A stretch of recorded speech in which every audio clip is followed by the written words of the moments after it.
A Coruña, end and beginning of many roads. A province that embraces the best of our land. A land that was the starting point facing the sea, which here receives, welcomes and offers a plethora of adventures. Adventures like the ones offered by Camino, Inglés, a Jacobean route that for centuries has led many pilgrims from the British Islands and northern European countries, taking them from here, from Ferrol, to Compostela. A journey through the essence of the oceanic Galicia.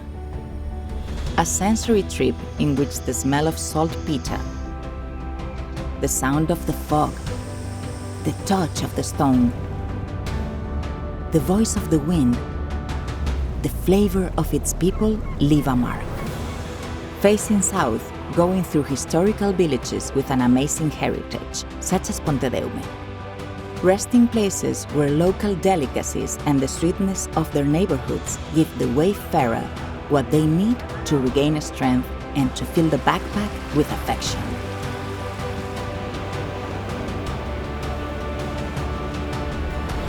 Stone, sand, water, forest.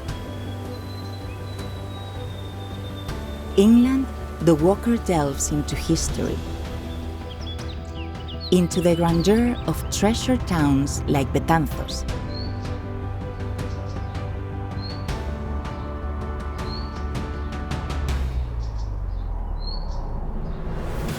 an architectural jewel, a gallery that exhibits the delicacies of our cuisine, the charm of our people.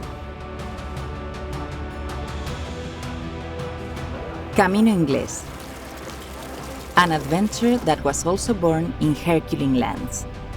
Besides Ferrol, the city of A Coruña was the main dock where historically Scots, Swedes, Danes, and many others disembarked, following the traces marked by the scallop shells.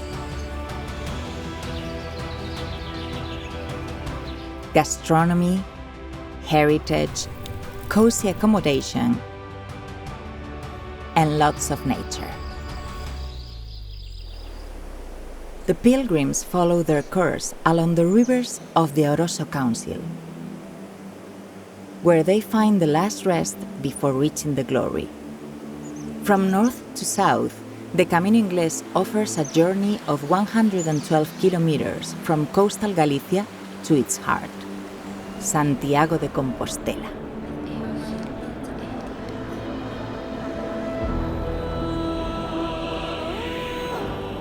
Plaza del Obradoiro marks the end of an unforgettable journey inwards, towards the spell, towards the interior.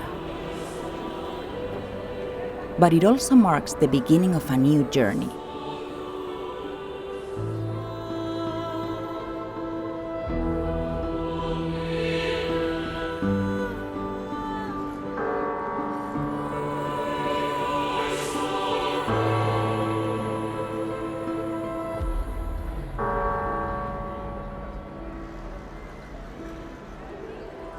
Because the sun does not set in Santiago. The sun sets in Fisterra, and there, towards the end of the earth, the boots set course after touching the sky in Compostela. The Jacobean route to Muxía and Fisterra responds to the pilgrims' historic cry, Ultreia. That is, let's go beyond. Costa da Morte was the last known redoubt of land, the door through which, according to pre-Roman beliefs, souls entered heaven. And on this ascent, bridges, rivers, manor houses, and medieval villages add beauty and solemnity. This final stage of the way implies the perfect epilogue, the well-deserved reward for those who decide to give themselves fully. A last effort rewarded with unforgettable landscapes, those offered by the region of Chayas. Endless meadows and viewpoints from which you can feel the salty immensity of the ocean. The place of Olveiroa is a port of call for the walker. Shortly after, in Dumbria, the route forks to offer a double adventure. 2 paths full of magical spots, with stunning views that anticipate the grand finale. Muxía, cradle of the legend, where the waves pound against the chest, where the sea throbs, the stones swing, and the soul is reborn. Costa da Morte fills with life the last pages of the way from Muxía to Fisterra, with the overwhelming beauty of its beaches. The other route starts in Dumbria and heads towards Cee. The enchanting view of the open sea surprises the pilgrim from the heights of Monte Armada.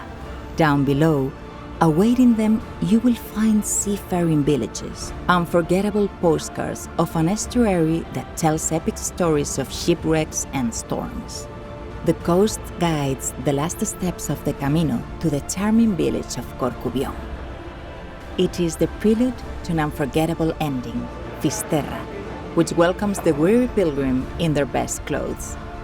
The 5 senses beat in the heart of the Costa da Morte. They are captivated by the freshness of its delicacies. A salty kiss says goodbye to the walker, who comes to his appointment with infinity. At Cape Fisterra, at the western end of a continent, of a province, A Coruña, protagonist of immortal pages of the Jacobean route.